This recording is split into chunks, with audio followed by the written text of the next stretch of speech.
मध्य प्रदेश में नहीं थम रही शिवराज के पुलिस की तानाशाही। अपराधियों के विरुद्ध मामला पंजीबद्ध करने के बजाय विदिशा की पुलिस कर रही वन कर्मियों के ऊपर मामला दर्ज।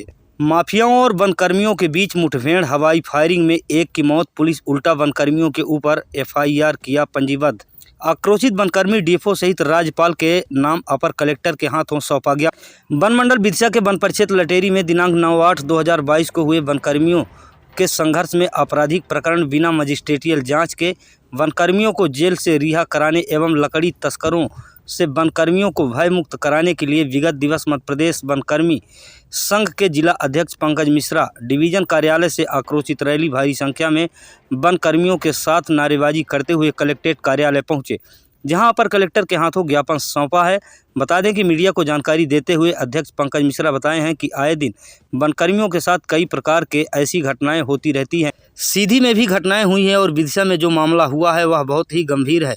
वनकर्मियों के साथ जुल्म हो रहा है। प्रशासन बंदूक तो दिया है लेकिन चलाने का अधिकार नहीं दिया है कि आत्म सुरक्षा भी कर सके। इसलिए हम सभी वनकर्मी आज अपने बंदूक शासन को वापस कर दिया हूँ। बंदूक नहीं उठाएंगे जब तक चलाने का अधिकार नहीं मिलेगा। एवं जिस तरह से वनकर्मियों के ऊपर फिजूल मुकदमे पंजीबद्ध हुए हैं वह सभी वापस लिए जाएं। हम वनकर्मियों की यही मांग है। बड़ा सवाल यह उठ रहा है कि वही गोली अगर किसी पुलिस ऑफिसर के द्वारा किसी आपराधिक तत्व के ऊपर चलाई जाती है तो उसे एनकाउंटर का नाम देकर मुकदमे को खारिज कर दिया जाता है, लेकिन जब वही गोली किसी फॉरेस्ट ऑफिसर के द्वारा लकड़ी, वन्य प्राणियों के शिकार, चमड़ा, हाथी के दांत जैसे कीमती शासन की संपत्ति का तस्करी करने वाले आपराधिक प्रवृत्ति के लोगों के ऊपर हवाई फायरिंग भी करता है तो उसके ऊपर मामला पंजीबद्ध कर जेल भेजा जाता है। ऐसा क्यों? संभागीय ब्यूरो चीफ धर्मेंद्र सिंह बघेल के साथ सीधी से संवाददाता पुष्पेंद्र विश्वकर्मा। जो हम लोगों को वेपन मिले हुए हैं, हम लोगों को यह थमा तो दिए गए मगर इसको चलाने का कोई हकदार हम लोग नहीं है। हम लोग कभी आत्म सुरक्षा के लिए अपने इसको चलाते भी हैं तो हम लोगों पर डायरेक्ट FIR 302 का केस लगता है, हम लोग जेल जाते हैं। अभी हमारे वन मंडल विदिशा में लटेरी रेंज में यही घटना 9 तारीख को हुई है, जिसमें हम लोग अपनी आत्म सुरक्षा में बंदूकें चलाए हैं। उसमें हवाई फायर में एक व्यक्ति की मृत्यु हो गई है, जिसमें पुलिस द्वारा राजनीतिक दबाव में हम लोगों के विरुद्ध 302 का मुकदमा कर हम लोगों को जेल भेज दिया गया है। तो बिना किसी न्यायिक मजिस्ट्रेटियल जांच के हमारे कर्मचारी जेल में अभी बंद हैं। ना उनको कोई रिहा किया गया, ना ही कोई हम लोगों को।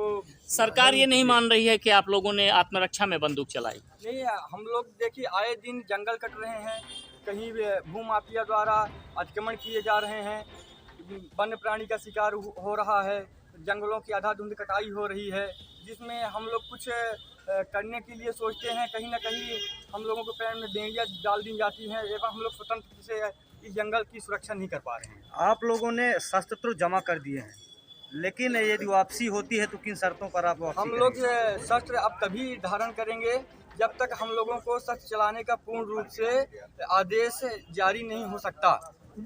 जिस तरह से विगत पूर्व में भी सीधे जिले में भी कुछ मार में भी घटनाएं हो चुकी थी वनकर्मियों के द्वारा, तो क्या है सच्चाई पंकज मिश्रा जी?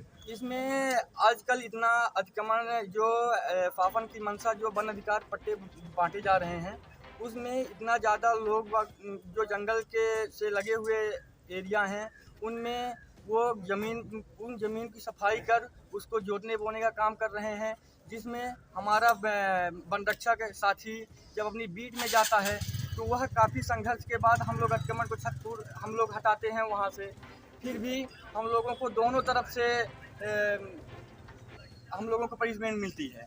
जिस प्रकार हम लोगों की वन हानि हो गई तो उधर हम लोगों क्या मांगे हैं सर इनकी? क्यों आप लोगों को प्रदर्शन पे उतरना पड़ रहा है? मांगे तो अभी जो एक ज्ञापन ये माननीय महामहिम राज्यपाल मध्य प्रदेश शासन को कर्मचारियों ने दिया हुआ है,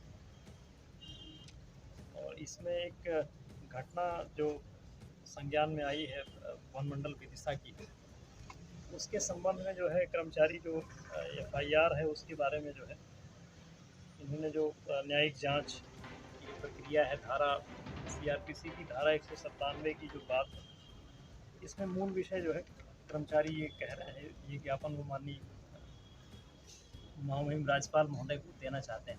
जी। जिस तरह से वे सीधी जिले में भी विगत 2 माह पूर्व जो है कुसमार के जो वनकर्मी हैं उनके साथ भी अगर कहीं घटनाएं होती है फिर उन्हीं के ऊपर एफआईआर दर्ज हो जाता है, प्रकरण न्यायालय तक पहुंचते हैं, तो क्या कुछ उनके लिए सुविधा हो पाएगी, उनका जो है तो निष्पक्ष जांच हो पाएगा कि नहीं हो पाएगा?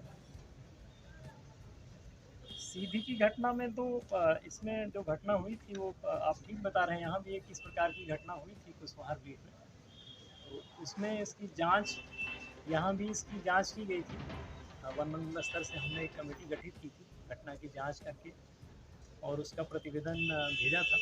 और वो प्रकरण अभी चर्चा में भी आया था प्रकरण, तो उसमें जो 197 का था उसमें एफआईआर जो वन कर्मचारी की तरफ से भी एफआईआर हुआ है उस घटना में, और जो सामने वाले लोग थे उनकी तरफ से भी एफआईआर हुआ है। सर, आप लोग शासन प्रशासन के लिए काम करते हैं, फॉरेस्ट की रक्षा करते हैं और शासन प्रशासन के लिए ही काम करते हैं। आपकी सुरक्षा के लिए, जंगलों की सुरक्षा के लिए वेपन भी आप लोगों को उपलब्ध कराएंगे, लेकिन उसका वेपन का भी कोई अर्थ नहीं निकल सकता है, कोई सुरक्षा में इस्तेमाल नहीं कर सकते, किसी को दिखा नहीं सकते, बस ले जाके वनकर्मी अपने घरों में छुपा के उसकी सुरक्षा करते हुए पड़े हैं। सर, क्या ये उचित है? ऐसे में कैसे सुरक्षा हो पाएगी? माफिया आप लोगों को अलग से मारपीट करते हैं, तंग करते हैं, शासन प्रशासन से भी आपको मदद नहीं मिल पाती। ये ज्ञापन इस संबंध में जो प्राप्त हुआ है, इस ज्ञापन में भी यही विषय है जो आप बता रहे हैं। विषय जो शस्त्र मिले हुए हैं वन की सुरक्षा करने के लिए कर्मियों को, तो इसमें इनके द्वारा ये भी लिखा गया है कि इनको उसके कभी जो है आत्मरक्षा में